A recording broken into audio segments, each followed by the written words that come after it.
thing for the new movie. But going back to the fact that I believe that there is a God, I believe that there is a divine presence in the universe.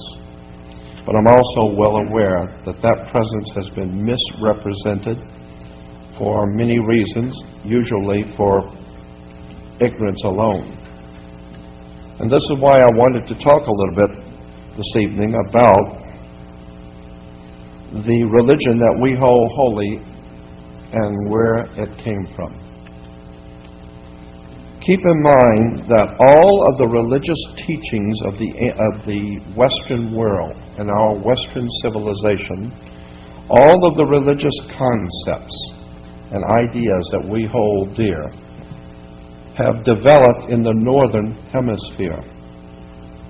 In the Western world, we have no religious concepts or beliefs that originated in the Southern Hemisphere. They all started in the Northern Hemisphere, and that's important. As far back as we can go into ancient history, and I've spent 43 years looking at ancient history, with an eye, a particular eye to theology and politics. As far back as, well, the point being is that the more we change, the more we stay the same. We're still believing the same things and teaching the same things that were taught some 6,000 years ago. We just don't know it. It's like Hollywood bringing out a movie that was been made 6 times, and everybody thinks it's so great, except the old guys have seen the same show has been done 5 times. Right? It's the new guys, the kids, they think it's great. Well, the same thing is true with our belief systems and the things that we hold dear. There's nothing new under the sun. And I hope that I can show you some of that tonight. Put yourself back some 6,000 years ago, when we don't have indoor plumbing, we don't have heat, mankind living on the great deserts of the world, from the Serengeti in Africa to the Fertile Crescent in Iraq and Iran.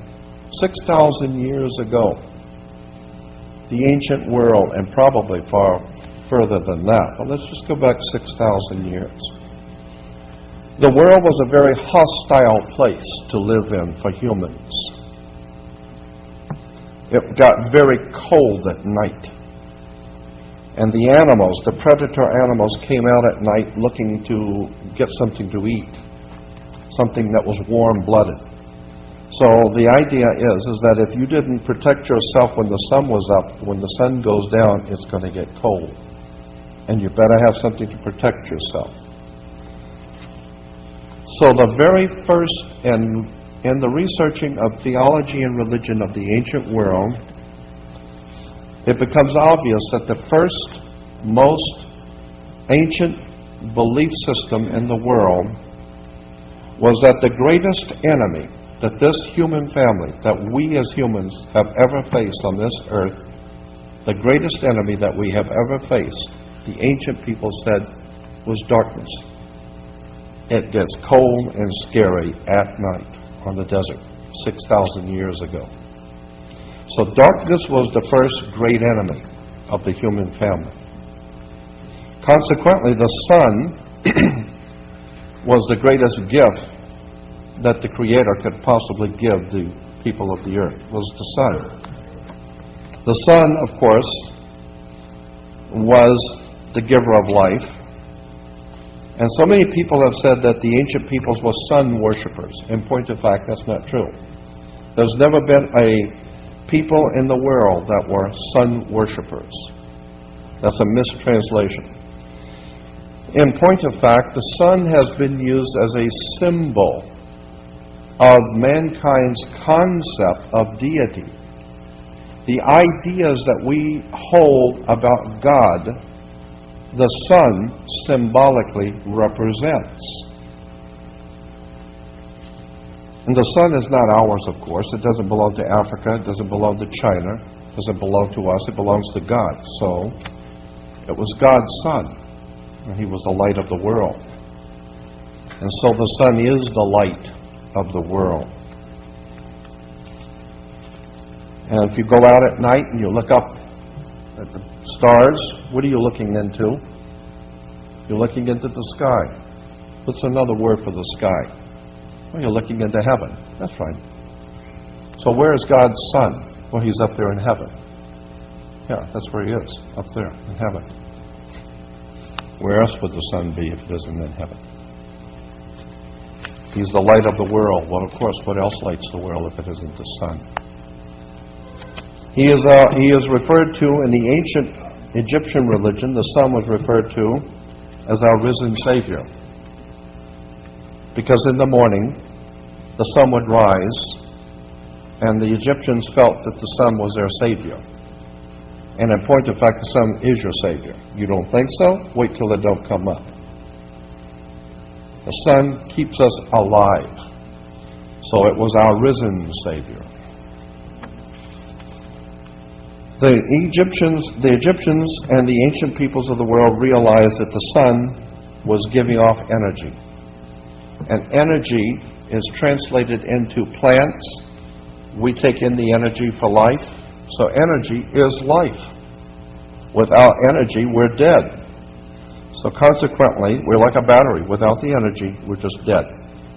So without the energy from the sun, feeding the plants and animals of which we eat to get energy, the idea was developed in Egypt that God's Son, the light of the world, who is our risen Savior, is giving us energy to live. So He is sharing His life. He's giving His life that you might live. So consequently, the sun, if it didn't give its life, we would be dead. So God's Son is giving His life so that you might live. As I said, He was called the risen Savior. The name of the Son had different names, different times in history of the Egyptian Empire. When the sun came up in the morning, he was known as the newborn son. His name was Horus, H-O-R-U-S. And Horus was our risen Savior. He was the risen one, Horus. Today, we still say that the sun comes up on the Horus rising. This is where we get the word horizon. It's Horus rising. So God so loved the world that He gave His only begotten Son. That's right. There's only one Son. And without it, we're dead. And it gives us everlasting life. The Egyptians said that when the sun came up, everything was peaceful. Man was in control again. But when it went down, we're not in control. The animals are. It's cold and it's scary out there in the dark. So God's Son was called the Prince of Peace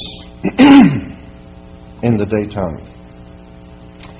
Incidentally, when the sun came up in the morning, it was called Horus. It walked across the sky, the Egyptians said, in 12 steps. This is where alcoholics get the 12-step program. This is where kids get the 12-step program. You start in the first grade and you end at the 12th. It's a 12-step program. So consequently, the 12-step program goes back to Horus, because Horus walked across the sky in 12 steps. In the morning, he was Horus of the first step. Later, he was Horus of the second step. And he walked across the sky in 12 steps. Today, we take the word Horus, H-O-R-U-S, and we turn it around and make it H-O-U-R-S, 12 hours. 12 hours is simply turning the U and the R around in Horus. So 12 hours of the 12 Horuses. The sun walks across the sky in 12 steps. The sun brought light into the world.